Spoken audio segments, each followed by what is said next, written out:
السلام علیکم ناظرین، آپ کا میزبان محمد لبیب مغل آپ کی خدمت میں حاضر ہے اور آپ دیکھ رہے ہیں Labib Mughal official YouTube channel. آج ہم ناظرین کو ایسی چیز بتائیں گے، ہمارے ساتھ ڈاکٹر عمران آف واربریٹر موجود ہیں۔ ان کا یہ خیال ہے کہ میرے پاس ایک ایسا دیسی علاج ہے جس کے استعمال کرنے سے انسان 300 بیماریوں سے بچ سکتا ہے۔ تو وہ کیا ہے، ہم ڈاکٹر عمران صاحب سے پوچھتے ہیں کہ وہ ایسے کون سے پتے ہیں جس کے استعمال کرنے سے انسان کے اندر 300 بیماریاں ختم ہو جاتی ہیں۔ جی السلام علیکم۔ جی وعلیکم السلام۔ اچھا ڈاکٹر صاحب، ناظرین کو یہ بتائیں کہ وہ کون سی ایسے پتے ہیں جن کے استعمال کرنے سے انسان کے اندر 300 بیماریاں ختم ہو جاتی ہیں، ہمارے ناظرین کو آپ بتائیں۔ السلام علیکم۔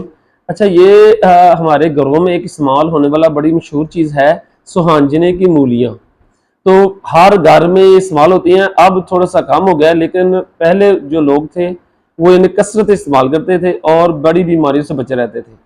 اب یہ صورتحال ہے کہ ہمیں پتہ نہیں ہے کہ سوہانجنے کے کتنے فوائد ہیں۔ سوہانجنا جو ہے عرف عام میں اسے مرنگا بھی کہا جاتا ہے، جو بڑا مشہور ہو رہا ہے اب۔ اس کو ہر ممالک میں بڑی پذیرائی مل رہی ہے اور اس سے 300 بیماریوں کا علاج کیا جاتا ہے۔ طبی دنیا میں انقلاب برپا کر دیا اس نے، اور یہ اب سر فہرست آ گئی ہے۔ اس کے پودے کے پتے، اس کی جڑیں اور اس کے بیج، یہ سارے ہی مفید ہیں۔ ان کے پتوں کو خشک کر کے اور پیس کے صفو بنا لیا جائے تو یہ ہڈیوں کے لیے مفید ہے، یہ خون کی کمی کے لیے بڑی مفید ہے، اور جو نیند کی کمی کے شکار افراد ہیں ان کے لیے یہ بڑی مفید ہے۔ ایون کینسر کے جو مریضوں کے جو خلیات ہیں ان کو تباہ کرنے کے لیے یہ بڑی ہی کارگر ثابت ہوئی ہے۔ شوگر کے لیے، بلڈ پریشر کے لیے، کولیسٹرول کے مریضوں کے لیے یہ بہترین دوائی ہے۔ اینٹی آکسیڈنٹ بھی ہے، اینٹی ڈپریشنٹ بھی ہے، اور مختلف امراض میں یہ بڑی ہی زبردست ہے۔ اب سارے اطباء کرام، ایون سارے جو میڈیکل ڈاکٹر اور سارے اس کو بڑی اچھی طریقے اپنی پریکٹس میں استعمال کر رہے ہیں۔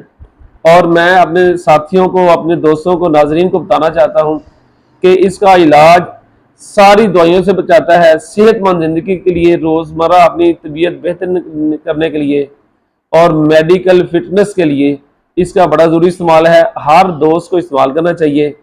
اس کے پتے لے لیں، ان کو خشک کر کے ان کا پاؤڈر بنا لیں، اور اس کی جو خوراک کی مقدار ہے وہ 1 گرام سے 3 گرام صبح اور شام لے لیں۔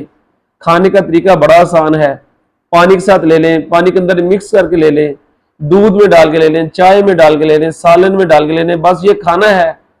اور یہ اگر زیادہ ضرورت ہے، اگر طبیعت مطابق استعمال کم زیادہ کر سکتے ہیں۔ کبھی کبھی یہ تھوڑی سی خشکی فیل کراتا ہے، لیکن اس کا کوئی سائیڈ ایفیکٹ نہیں ہے۔ میرا خیال ہے آپ سب دوستوں کے لیے بہترین ہے۔ آپ کے کہنے پہ میں یہ بتا رہا ہوں، اور انشاءاللہ میں اپنی اگلی پروگراموں میں آپ کو اس کی تفصیلاً اور زیادہ چیزیں بتاؤں گا۔ اچھا، آپ نے ناظرین کو یہ نہیں بتایا کہ اس کے جو پتے ہیں وہ دھوپ پر خشک کر رہے ہیں یا چھاؤں میں خشک کر رہے ہیں؟ نہیں، اس کے پتے چھاؤں میں رکھتے ہیں، کیونکہ دھوپ میں رکھنے سے وہ رنگ جو گہرا کر دیتے ہیں یا یلو پیلا رنگ ہو جاتا ہے، جو خراب ہو جاتے ہیں اور ان کا فائدہ نہیں ہوتا۔ اچھا، یہ کتنی دیر تک یہ استعمال کرنا ہے، یہ اس کا ثبوت؟ یہ جس طرح ہم ریگولر کھانا کھا رہے ہیں، اس کو ریگولر 3-4 ماہ تو ضرور استعمال کرنا چاہیے۔ اگر کوئی مرض زیادہ خطرناک ہے، جس طرح بہت پرانی شوگر ہے یا کوئی ہیپاٹائٹس ہے، تو ان کو زیادہ استعمال کر لینا چاہیے، ان کا کوئی نقصان نہیں ہے۔ اچھا ڈاکٹر صاحب، یہ وہی سوانجنا نہیں ہے جس کا لوگ گھروں میں اچار ڈالتے ہیں، اس کے پتے ہوتے ہیں یہ؟ جی جی بالکل، یہ وہی جو سوانجنے کی مولیوں کا اچار ڈالا جاتا تھا۔ سوانجنے کی پھلیاں گھر میں اکثر پائی جاتی تھی، جو آج کل ہمارے جو نئے طریقے کار مطابق کچھ کم ہو گئی ہیں۔ اچھا ڈاکٹر صاحب، اگر کوئی بلڈ پریشر کا مریض ہے یا دل کا مریض ہے تو یہ استعمال کر سکتا ہے؟ یہ اس کے لیے بہت ہی مفید ہے، اس کا کولیسٹرول لیول، اس کا دل کی صحت مند کے لیے یہ بہت مفید ہے۔ اچھا جی ناظرین، یہ تھے ڈاکٹر عمران صاحب آف واربریٹر۔ انہوں نے آج عوام کو اور ہمیں بہت پیارا نسخہ بتایا ہے، اور میں امید کرتا ہوں کہ یہ ہماری ویڈیو ناظرین کو پسند آئے گی، اور انشاءاللہ دوسری ویڈیو کے لیے اس سے بھی زیادہ اچھی جو ہے نا آپ کو دیسی ادویات اور جڑی بوٹیوں کا ڈاکٹر صاحب ہمیں ٹائم دیں گے۔ ڈاکٹر صاحب کی بہت مہربانی۔ ناظرین ہمیں آپ اجازت دیجیے، اللہ حافظ۔